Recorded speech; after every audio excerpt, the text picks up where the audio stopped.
wish that I could make a video and tell you how higher yielding stocks for the most part are not bad, that dividend traps are not a real thing, and that most dividend investors don't fall into this. But if I told you all that, I would be lying, because for the most part, all high yielding stocks and ETFs, for the most part at least, are basically more or less trash, and that's across the market using total return as the metric, which means price return or of course price decline plus dividends included. Now take this for an example on the 5-year time frame, using total return as the metric. If we look at SPY is up 103.45%. Now of course I'm not saying that other stocks and ETFs have to outperform SPY, I get it, it's very hard to do.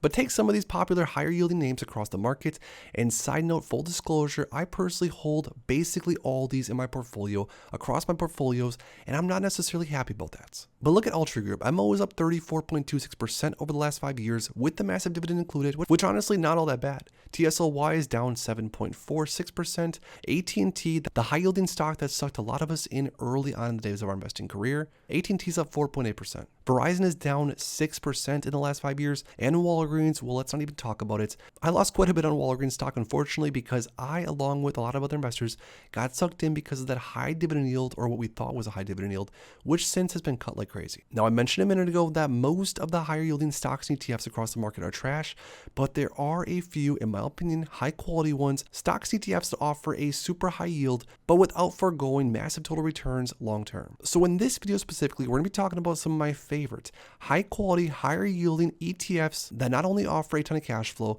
but also price appreciation, and most importantly, without decay. So continue listening if you want to look into some of my favorite higher yielding ETFs across the entire market as of right now that I personally have been buying like crazy. If that interests you at all, stick around, drop a like down below, and let's get right into the first one. Real quick, for those that haven't already, make sure to go to the first link in my description and grab my new dividend investing ebook, where I share exactly how I went from $0 invested to now earning over $6,000 on a monthly basis and over $1 million invested in the market. Along with the ebook, you're also going to receive my custom dividend tracker, where you can track your dividend progress on an ongoing basis and reach your dividend investing goals. So make sure to grab yourself a copy of my dividend investing ebook and the new dividend tracker today. It's the first link in my description. First super high yielding dividend ETF that offers a massive dividend yield, but I personally would not consider it a yield trap, is SVOL, or the Simplified Volatility Premium ETF. Now SVOL has an interesting strategy.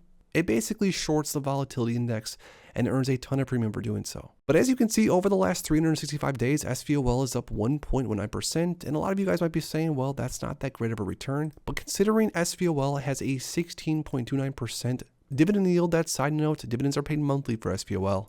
This ETF has a good total return historically. Now looking at all of SVOL's dividends paid so far since the ETF's inception, over the last years the dividend has went down a tad on a monthly basis, but overall I still would not consider SVOL by any means a yield trap. So much so to the point that if an investor was to ask me, for example, what is my number one buy and hold ETF that's say above 10, 12, 15% starting dividend yield, I would simply respond with SVOL, and although this ETF is not necessarily perfect by any means, it's definitely an ETF to look into. Now the next high yielding ETF that definitely is not a yield trap in my opinion is JEPQ, or the JP Morgan Nasdaq Equity Premium Income ETF. Now JEPQ, a lot like other covered call ETFs, buys a basket of holdings and then sells covered calls along with it. Now, the reason I'm a huge fan of JEPQ, and side note, I even just bought a ton of JEPQ as of recently, this ETF has performed pretty good over multiple time frames, and this is without even including the massive dividend. JEPQ has returned around 6.5–7% on the max time frame, but on the last year, JEPQ has been on a tear, up around 22%, which is super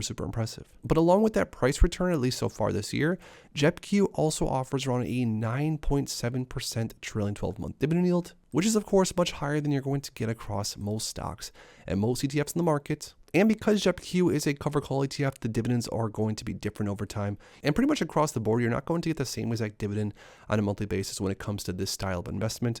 But JEPQ's dividends have been pretty consistent, and like I showed you a second ago, around a 10% yield with some super impressive price return, which in my opinion definitely makes a case that JEPQ is far from a dividend trap. Now the next super high yielding ETF that I don't think, at least so far, is a dividend trap is SPYI, or the NEOS S&P 500 High Income ETF. Now on the max time frame, we don't have all that much data to go off of, but SPYI is basically trading flat with where it was around 2 years ago. Now that might sound a little bit weird to some of you guys that aren't necessarily deep in the world of high yield investing, but trust me, A lot of these higher yielding investment vehicles offer massive dividends, but trade down and down and down, which I'm going to show you some more examples here in a second. So if you can find an ETF like this one, for example, that over the past few years has traded mostly sideways, that's definitely a win-win for higher dividend investors. Now, SPYI has a pretty interesting strategy. I've went over exactly what it is on other videos on my channel. So definitely take a look if you want to learn a little bit deeper about SPYI. But the ETF, like I showed you, has a decent price performance, at least again for a higher yielding ETF. And the dividend yields are around 11.8% trailing 12 months.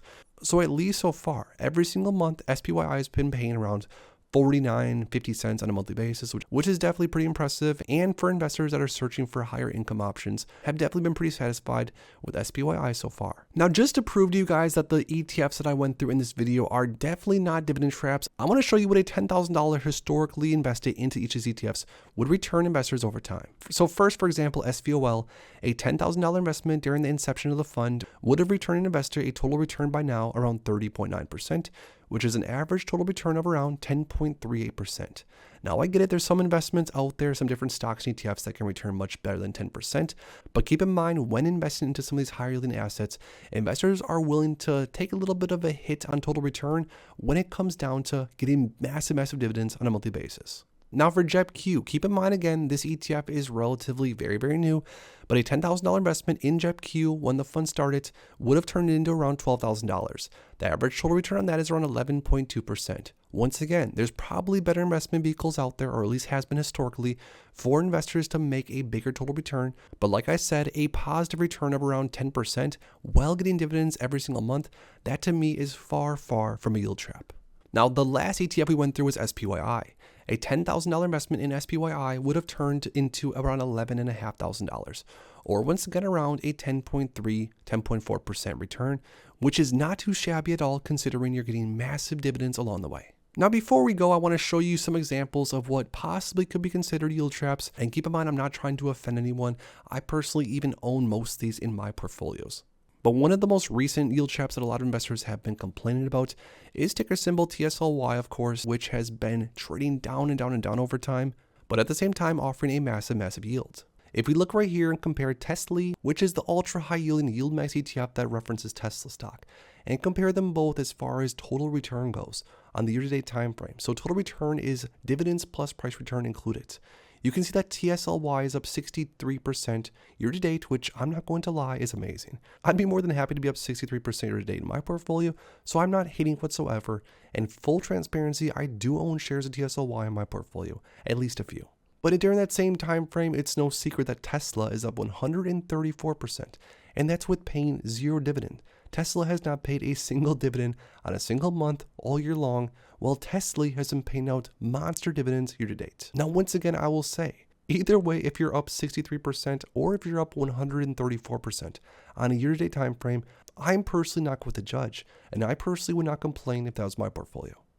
But it still does beg the question of if or if not these super ultra high yielding ETFs are even worth investing into in the first place, or if a lot of times you are better off just investing into the underlying, which in this case, of course, is Tesla stock. So there we have it. Those are three of my favorite higher yielding ETFs across the entire market as of right now. Those are not my only favorite, but those are three that I've been buying consistently as of recent. And most importantly, it just goes to show that even if a lot of the higher yielding stocks and ETFs across the market have performed pretty poorly over time, even with massive dividends, not every single stock or ETF is created equal. But now lastly, most importantly, I want to hear from you guys down below. What is your number one best higher yielding asset that you've been buying over the years? And what is your biggest loser? And don't worry, I'll go first. One of my biggest losers is Walgreens. Let us know in the comments down below. If you enjoyed this video, make sure to please drop a like and subscribe for more future content like this. Thanks as always for stopping by. And if you are interested in investing, make sure to check out these recent videos I posted right here.